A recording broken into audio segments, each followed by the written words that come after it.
The magic continues for FC Naples. Welcome into Extra Time, a weekly video podcast with Fox 4 and FC Naples, where we take you behind the scenes every week for the first season of professional soccer here in Southwest Florida. And this magical season is continuing. We have the semifinals coming up. What an unbelievable win we just had on Saturday. Let's get right to the GAFA.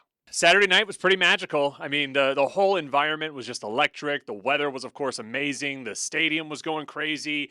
And then it was just an absolute fairy tale ending with those penalty kicks at the end to take down the reigning champions. I mean, what was that locker room like afterwards? Yeah, a lot of excitement. Also very tired. I bet. After 3 hours since kickoff to the final, and then the final penalty, and then celebrating with the fans and all. There's definitely a amount of tiredness from the guys, but yeah, just overjoyed. To fight that hard for 120 minutes, to have the emotional swings of penalty kicks like that. It's a lot of emotional energy throughout that time. So it was an incredible way to celebrate at home with our fans with something like that. The first 30 minutes of the match, it really seemed like the ball was always in, your third, where you guys were on defense. Afterwards, that really sort of evened out. You were able to kind of hold your own, and then it was pretty much an even matchup. I mean, there were so many close calls. How did you feel you guys reacted to the match? Yeah, you look at our team, only three of the guys from the team were in playoffs last year. So there's been a large majority of guys on the field have never played in a professional playoff game. And so there's always a bit of, tightness having to build into the game. I think our fans did really well of kind of helping the guys settle into the game as it progressed longer and longer. And you saw, about 30 minutes in, you saw a big switch of the first 30 minutes and then the last 60 minutes of regular season of the regular game. We were much more in control of the game overall.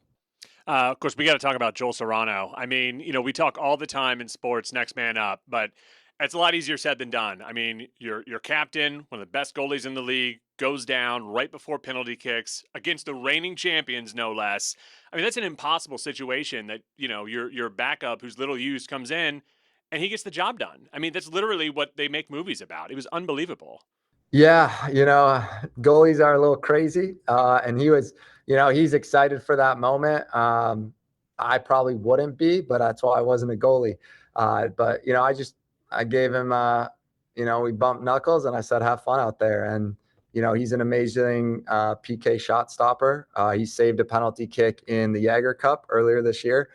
In training all the time, he consistently, is very explosive and reads those shots well. So we knew he was going to save at least one. And in a penalty kick shootout, that's really all you can ask for. So to get two was incredible. It's funny you mentioned you couldn't be a goalie or you weren't a goalie. The psychology there is unbelievable. I mean, we saw that with Ian Garrett's goal. The goalie just guessed wrong, basically. Like you went the wrong way and it's a wide open net, and as long as the guy doesn't kick it too hard, he's going to go in. That's got to be just draining for some of these goalies. But I guess they also have to just be a goldfish and just forget it and get out there and save the next one. Yeah, the mental fortitude that goalkeeping in a penalty shootout demands is high. It's these high emotional swings. There's half of it you're out of control because it's your teammates taking it and you have no control over that. And as you said, sometimes you guess right, sometimes you guess wrong. You're trying to read the player but not jump too early, but you have to jump soon enough or else you won't be able to get over. So yeah, it just demands a lot mentally for sure. And Saturday was really just a representation of this whole season. I mean, if you check the betting markets ahead of time, Union Omaha was favored. They are the reigning champions. They have the playoff experience. Most of the guys on this team don't. But just like anything, just like the regular season expectations, you guys defied all odds. What is it that you're constantly saying to these guys to make sure it's like, hey, we're the cream of the crop? Uh, you know, it's really for us, it's what do we do well? And are we working hard and fighting as a team? And I know it sounds simple and obviously there's tactics behind it, but when we work all 10 field players and goalie on the field, when we just outwork the other team, when we get back behind the ball, when we defend well, when we get out on counters, like we are a team that's hard to beat. And you saw that from the guys coming in and what they brought to it. And Ian Garrett scoring that penalty, Joel saving penalties, and you saw that from also the guys on the field. I mean, to go 120 minutes, and some of them were still pressing in the 118th minute, and all the work rate was just incredible from the guys. And unfortunately or fortunately, we're only good when we outwork the other team, and this game was no different. All right, so the playoffs continue. Move now to the semifinals against one Knoxville SC.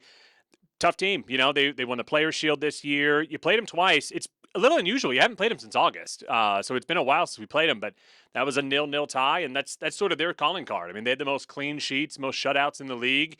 Really hard to score against. And at the same time, they're also a really high scoring team themselves. So, what are you looking for in this matchup? Yeah, it's exciting. We have nothing to lose, right? We're playing the regular season winners, the number one seed. So we have freedom of just going out there and competing. I think it'll be very much a defensive battle. Both teams are, as units, as groups, are very organized defensively. So you really have to take advantage of the chances that you do create, because there's no guarantee that you'll create another one, just given how disciplined both defenses are. It'll be a little bit chillier than what we're used to. So hopefully, with no humidity or anything, should have the legs to run. Both games have been extremely close each time we've played them this regular season. So I suspect another, grinded out type of game will probably be in order. Good heavens, are we thinking about another extra time and another penalty kicks? It would seem to be the mode of this season for you guys. Yeah, I don't know if the fans can handle the emotions of another shootout in such a short amount of time. And not to get ahead of ourselves, but I have to laugh. The USL League One schedule makers. This match is on Saturday night. You've got to wait a full 24 hours, more so actually, because the next match is in the West Coast, so they don't even kick off till 9 o'clock on Sunday. So you got to wait a full day before you even know what the finals matchup is going to be. What was that like for you? I guess last weekend, because on Sunday is when the Knoxville Charlotte game was. Was that just a day for you to relax and watch that game and get tape? Yeah, usually as soon as you finish one of your games, the next opponent, and 10, 15 minutes after the game finishes, you're already thinking about the next opponent. In this case, you couldn't do that for 24 hours, so that was a little different. But yeah, watched the game, watched both USL League One playoff games, watched some USL Championship games, and some Open Cup qualifiers for amateur teams. So yeah, it was a day of just watching some soccer and trying to let my body recover from those emotions of the day before. And we'll go ahead and wrap it up with this. Obviously, there is still a possibility of a final, the championship match being here, but we're getting way ahead of ourselves if we say that. But I go back to Saturday night. What a crowd that was there, and it really does seem. I mean, playoffs you're always going to have more people, but it really does seem like FC Naples is really tight and close with this community.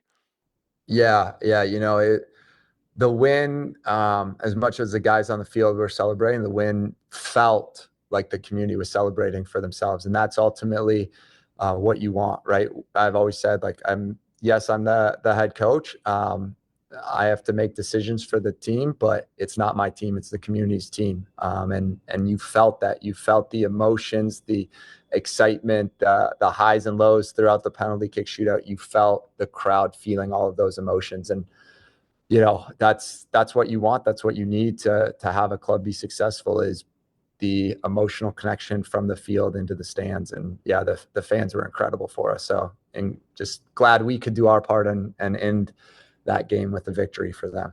Join us every week on Extra Time.